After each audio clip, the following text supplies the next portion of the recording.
শুরু করছি মহান রাব্বুল আলামিনের নামে, যিনি আমার আত্মার মালিক, যিনি এই ভূমণ্ডলের মালিক, যিনি আরশে আযমে অধিপতি, একমাত্র মহান সত্তা।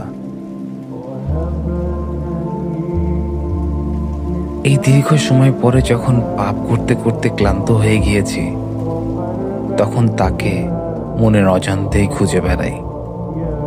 তখন চিন্তা করি, আসলে মন কেন তাকে খোঁজে? যাকে দেখা যায় না, যাকে ছোঁয়া যায় না, কিন্তু সে সর্বত্র বিরাজমান।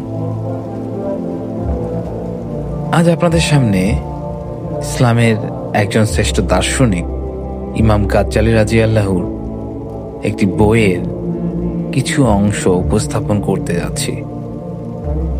আশা করছি বইটি আপনাদের ভালো লাগবে। 10ম অধ্যায়ের প্রথম পরিচ্ছেদ, যেখানে আলোচনা করা হয়েছে অন্তরের রহস্যগুলি নিয়ে। প্রকাশটাকে যে নফস, রু, কলব ও আকল ধ্বংসকারী ও উদ্ধারকারী বিষয়সমূহের আলোচনায় ব্যবহৃত এই শব্দ চারটির অর্থ বিভিন্নতা ও এদের প্রতীক সম্পর্কে কম আলেমী অবগত আছেন। এদের অর্থ না জানা এবং বিভিন্ন ও অভিন্ন অর্থ ব্যবহৃত হওয়ার অবস্থা না জানার কারণে অধিকাংশ ভ্রান্তি সৃষ্টি হয়ে থাকে।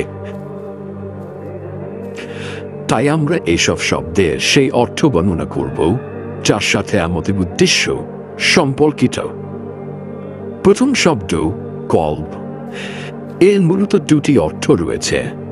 এক, বক্ষস্থলে বাম দিকে অবস্থিত লম্বা চিকন মাংসপিণ্ড।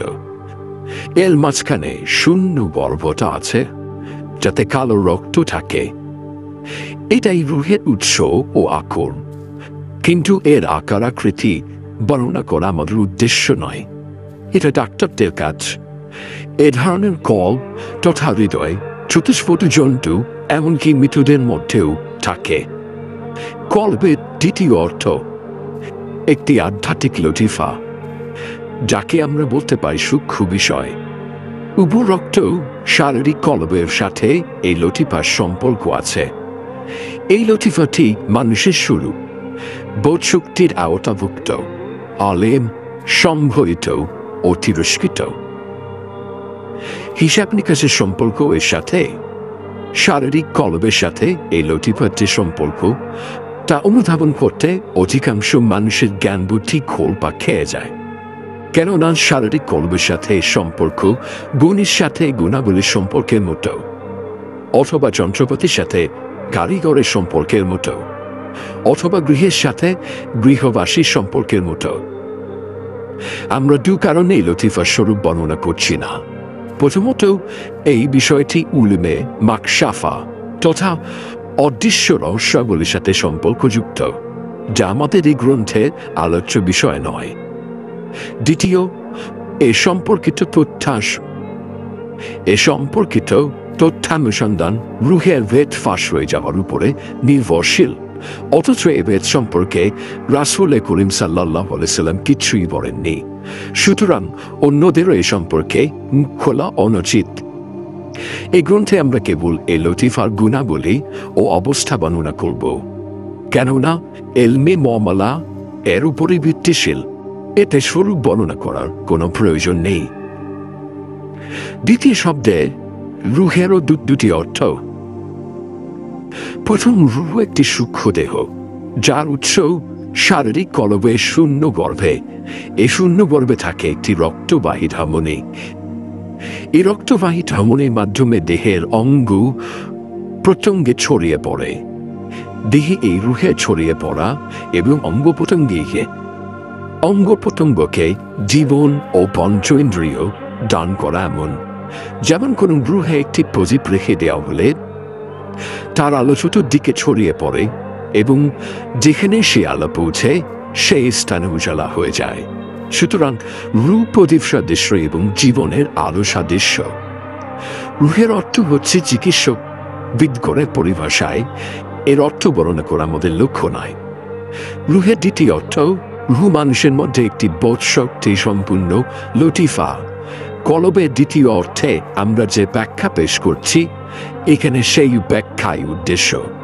নিম্নোক্ত আয়াতে রুহের এই অর্থ বোঝানো হয়েছে।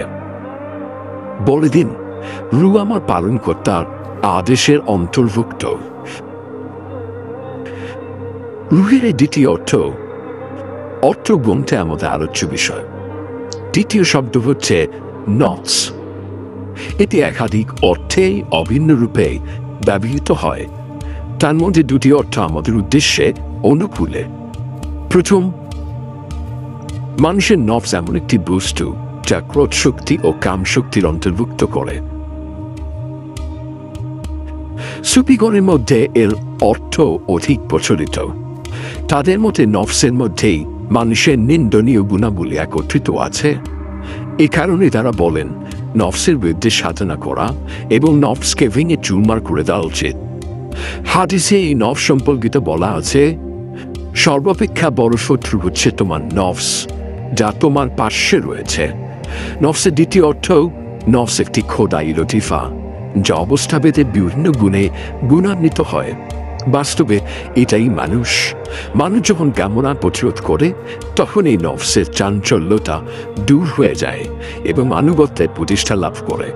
তখন একে নফসে মুতমাইন্না বা প্রসন্ন চিত্ত বলা হয়, যার সম্পর্কে আল্লাহ তাআলা বলেন, হে প্রশান্ত চিত্ত, তুমি তোমার প্রতিপালকের কাছে ফিরে আসো সন্তুষ্ট ও সন্তোষভাজন হয়ে। কেননা নফসের প্রথম অর্থের দিক দিয়ে আল্লাহ তাআলার কাছে ফিরে আসার কল্পনা করা যায় না, বরং সে আল্লাহ তাআলার কাছ থেকে দূরে চলে যায় এবং শয়তানের দলভুক্ত হয়ে যায়। আর যদি অনুগত্যের উপরে নফসের প্রতিষ্ঠা পূর্ণতা না পায়, কিন্তু কামনা বাসনা প্রতিরোধ করতে থাকে, তবে তাকে বলা হয় নফসের লাওয়ামা বা তিরস্কারকারী নফস। কেননা সে তার মালিক আল্লাহর ইবাদতে ত্রুটি করতে দেখে তিরস্কার করে। কোরআনে পাকে এ নফসে উল্লেখ বলা হয়েছে কসম তিরস্কারকারী নফসের। আর যদি নফস কামনা বাসনার প্রতিরোধ না করে এবং কাম প্রবৃত্তি ও শয়তানের দাস হয়ে যায়, তবে তাকে বলা হয় নফসে আম্মারা বিশুস, অর্থাৎ জোরে জাবরে কুকর্মশীল আদেশকারী নফস।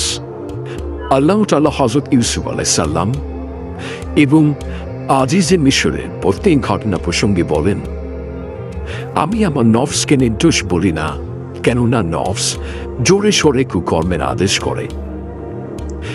চতুর্থ শব্দ আকল। এটিও বিভিন্ন অর্থে ব্যবহৃত হয়। তার মধ্যে দুটি অর্থের সাথে আমাদের উদ্দেশ্য জড়িত। প্রথমে কখনের অর্থ নেওয়া হবে একটি শিক্ষামূলক গুণ, যার স্থান কলব। দ্বিতীয় অর্থ কখনো আকলের অর্থ নেওয়া হবে শিক্ষার বোধ শক্তি। এমন অবস্থায় আকল উল্লেখিত লতিফা হবে।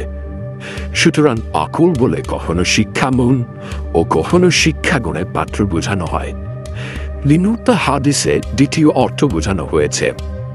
আল্লাহ তাআলা সর্বপ্রথম আকল সৃষ্টি করেন, কেননা শিক্ষাগুণ তো আপনি বিদ্যমান হতে পারে না, তার বিদ্যমান হওয়ার জন্য পাত্র দরকার।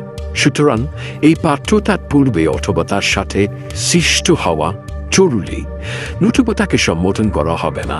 এই হাদিসে আছে, আল্লাহ তাআলা আকলকে বলেন সামনে এসো, সে সামনে এলো। আল্লাহ বললেন পিঠ ফিরিয়ে নাও, সে পিঠ ফিরিয়ে নিল। এখানে জানা উচিত 1 কলব, 2 নফস, 3 রূহ ও 4 আকল। এই 4টি শব্দের ভিন্ন ভিন্ন অর্থ বিদ্যমান আছে। অর্থাৎ শারীরিক কল্প, শারীরিক রূহ, নফস, কাম ও জ্ঞান। একটি পঞ্চম অর্থ যা এই 4টি শব্দের অভিন্ন অর্থ, অর্থাৎ মানবীয় বোধ শক্তির লতিফা। সুতরাং শব্দ হল 4টি এবং অর্থ 5টি। পঞ্চম অর্থটি প্রত্যেক শব্দের অভিন্ন অর্থ বিদ্যমান। প্রত্যেক শব্দের অর্থ 2টি। কুরআন মাজিদ ও হাদিস শরীফে ব্যবহৃত কলবের অর্থ সেই লতিফা, যার দ্বারা মানুষ বস্তু নিচয় স্বরূপ অবগত হয়। রূপকভাবে এর দ্বারা মানুষকে বক্ষস্থিত কলব বোঝানো হয়, কেননা এই লতিফা ও শারীরিক কলবের মধ্যে একটি বিশেষ সম্পর্ক আছে।